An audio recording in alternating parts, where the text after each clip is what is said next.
Hello everyone, and welcome to my CBS GH spoiler channel. I hope everyone is having a wonderful day. Before we begin, please hit the subscribe button and give this video a thumbs up.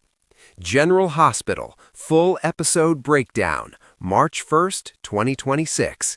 Wiley hands Michael the keys, but nobody was ready for what Willow did next. You are not going to believe what just happened in Port Charles today.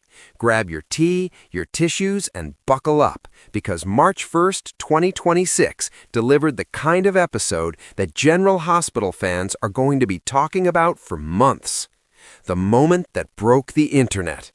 It started innocently enough. The Confronts living room, bathed in that warm afternoon light that soap directors use specifically when they want you to let your guard down.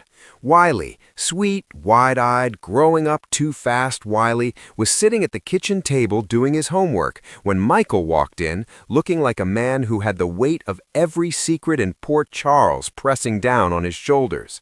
And honey, in this family, that is saying something. Nobody expected what came next.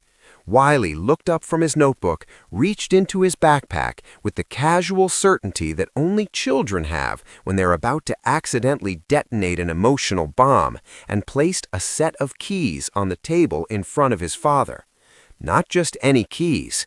The keys to ELQ's private archive vault downtown. Michael's face went white, then red, then a shade of pale that has no medical name, but every General Hospital fan recognized immediately.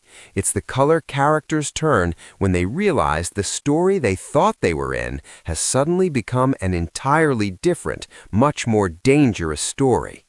Wiley, Michael said carefully, in that low, measured tone Chadwick used to use right before everything fell apart. Where did you get these? Wiley shrugged with the devastating nonchalance of a child who has no idea he just pulled the pin on a grenade. Mom gave them to me. She said to give them to you if she wasn't home by dinner. Mom. Willow. The camera pushed in slow on Michael's face, and every viewer at home simultaneously gasped, grabbed a pillow, or started texting their GH group chat in all caps. Willow's crime spirals out of control. Let's back up, because if you haven't been following this storyline, today's episode made it brutally clear that Willow Tate Confronts has gone places that even the most loyal fans did not see coming. For weeks now, the show has been laying breadcrumbs. Willow acting distracted, Willow disappearing for hours at a time, Willow making late-night phone calls that she ended the moment anyone walked into the room. Fans theorized everything: an affair, a health crisis, a secret identity. The message boards were on fire. But the truth? The truth was so much wilder. Willow has been systematically accessing ELQ's private financial records, not for Quartermain business, not on anyone's orders, but to cover up a transaction that traces back 3 years to the darkest chapter of her life before Port Charles knew who she really was. A transaction that connects her to a name that should be dead and buried: Evan Walsh.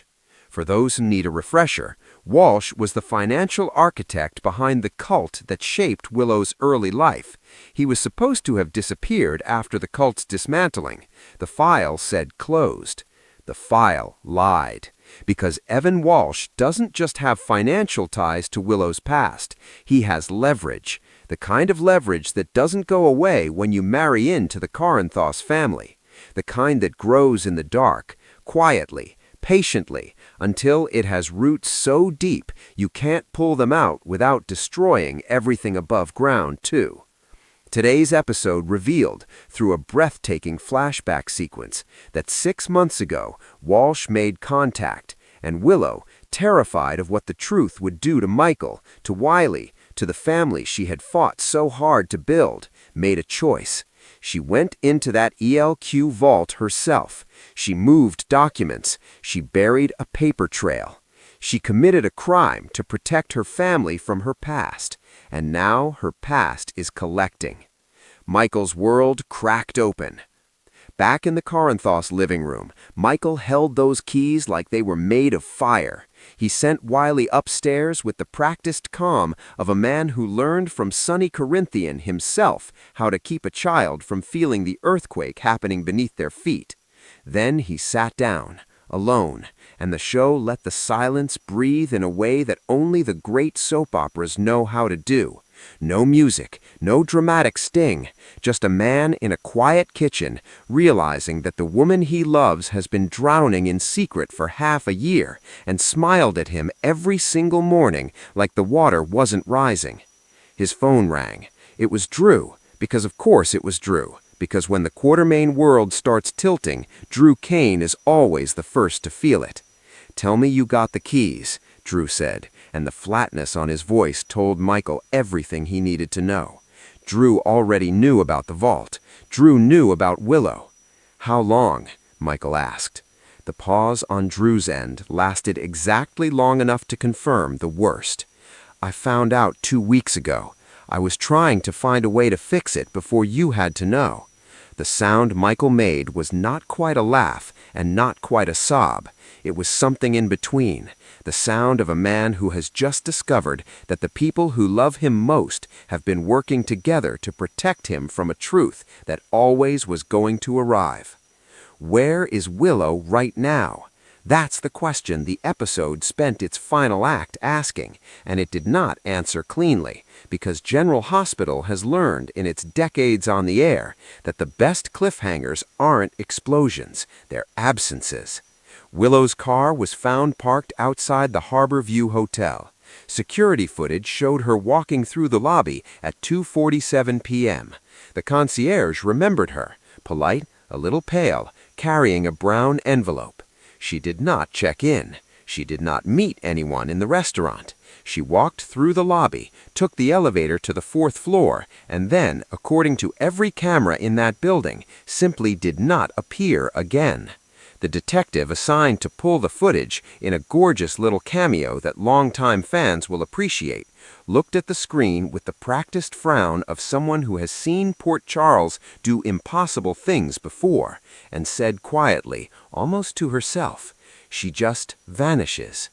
Cut to a payphone on the waterfront, a payphone that hasn't worked in years, that the city was supposed to remove last fall. It's ringing. Nobody answers. The internet is losing its mind. Since the East Coast airing ended, social media has been an absolute avalanche. Willow did what? Trended within 20 minutes. Fans are divided. Some are furious that the show has taken Willow in this direction, arguing she has fought too hard to have her dragged back into her past. Others are calling it the most compelling Willow writing she's had in years, saying that this storyline finally treats Willow like a full, complicated human being, rather than simply Michael's devoted wife and the children's saintly mother. The Evan Walsh reveal has opened an enormous door, and Port Charles fans are already theorizing wildly about who else might be tangled in his web. Does this connect to the warehouse fire from November? Does it explain why Sonny has been so quiet lately? Has he known something all along? And what is in that brown envelope Willow was carrying? What comes next? Monday's episode is already being teased as a confrontation that has been 18 months in the making. Michael with the keys, Drew with his glilt, and somewhere in Port Charles, Willow with whatever's left of the plan she thought would save everyone. The promo that aired after today's episode showed nothing but Willow's face, lit like a portrait, dead still, and Michael's voice saying her name once, just once, with every single complicated emotion a marriage can carry, in 2 syllables. Willow. This is why people have watched General Hospital for decades, because when it's firing on all cylinders, it understands that the most devastating drama isn't in the explosions, or the mob wars, or the medical emergencies. It's in the quiet moment when someone you love hands you a set of keys and you realize the door they open is one you've never seen before. Port Charles is never just a place, it's a mirror. And right now, every character in it is getting a very hard look at their own reflection. Don't miss Monday. Don't even blink.